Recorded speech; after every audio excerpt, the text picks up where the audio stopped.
from the moment that I saw King Kong, I wanted to become a filmmaker. I mean, it was as simple as that. If I hadn't happened to watch this particular movie on television as a 9-year-old, I probably today would be an architect or a plumber. I wouldn't be doing the job that I'm doing. So I owe King Kong a huge amount. And the idea of remaking King Kong is something that, for a long time I wouldn't really have thought about doing it, but I think the recent advances with computer technology, the idea of doing a version of King Kong telling that amazing story with a technology that is now, state of the art and current, I think is a real relevance, because as a black and white classic film, it's always going to obviously exist, but there is an audience today. There's a young people who I don't think really have the patience to look at black and white films anymore.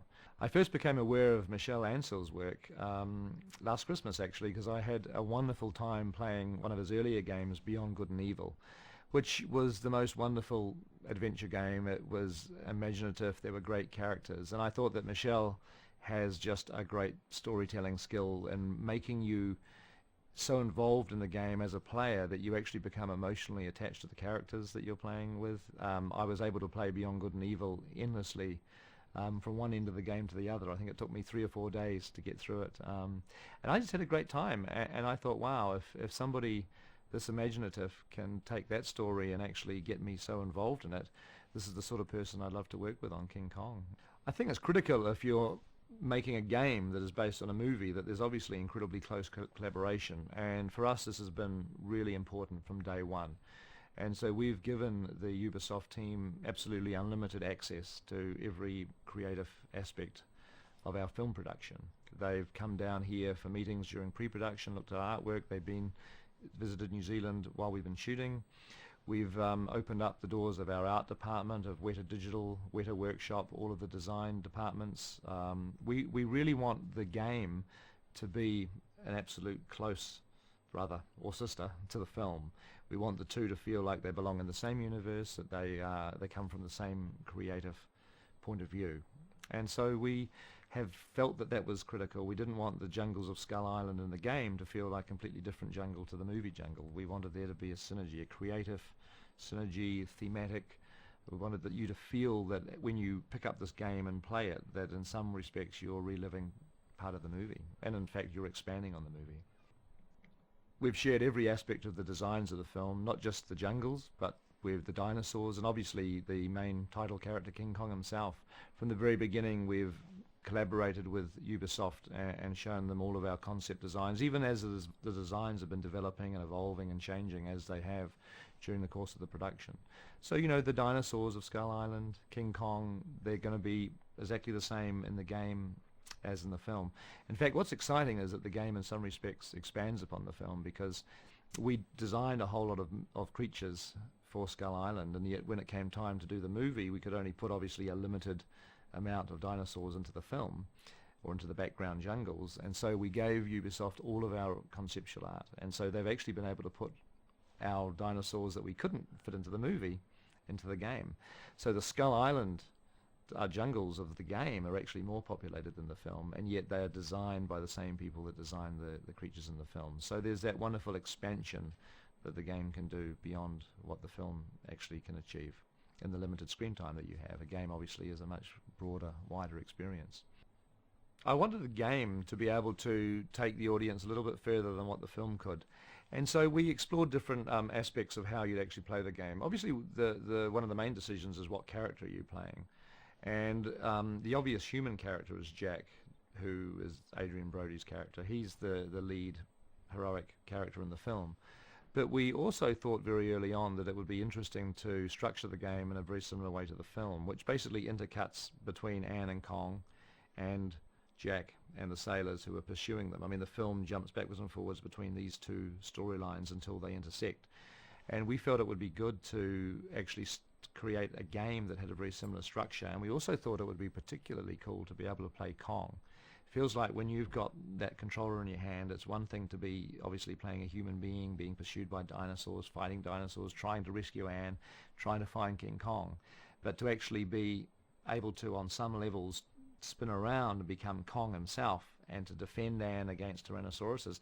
Because in a sense, our two characters, Jack the human and King Kong, have the same objective. They both care about Anne, Darrow, Naomi Watts' character. They both want to protect her, and so they both basically have a very similar agenda, and yet they're actually intersecting, which is going to lead to this very interesting course that the gamer is going to find themselves playing as they actually alternate between these two characters. I think one of the most enjoyable aspects of the game will be the sheer survival aspect, that you have to actually survive in what is probably the most dangerous jungle on Earth, and every obstacle is thrown at you, not just the physical obstacle of what the terrain of the island is like, but the creatures, the insects, the dinosaurs. You know, we think of King Kong and we think of huge gorillas and big tyrannosauruses. I mean, they're in the game, but also Skull Island has some incredibly nasty insects. It's just, and it's a very, very difficult place to survive on. And so that great tension of having to figure out how you're going to survive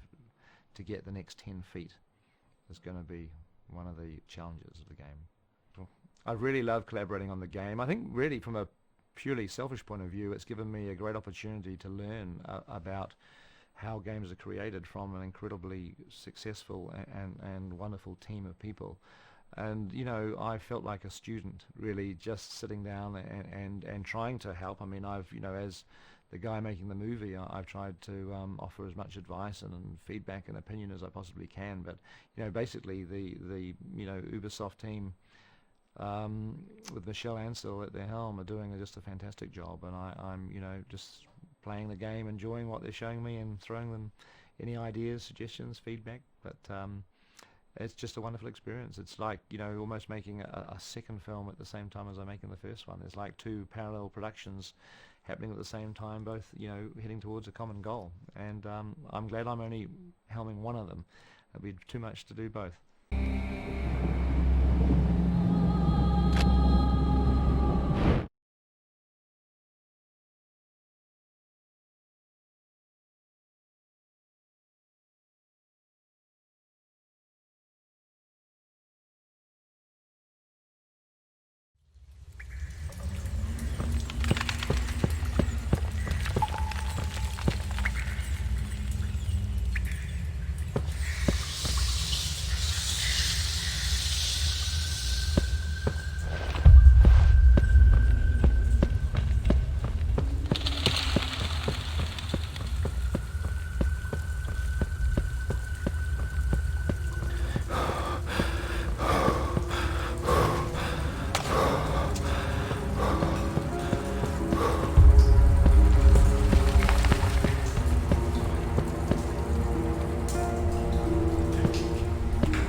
retour! Ne le perds pas de vue!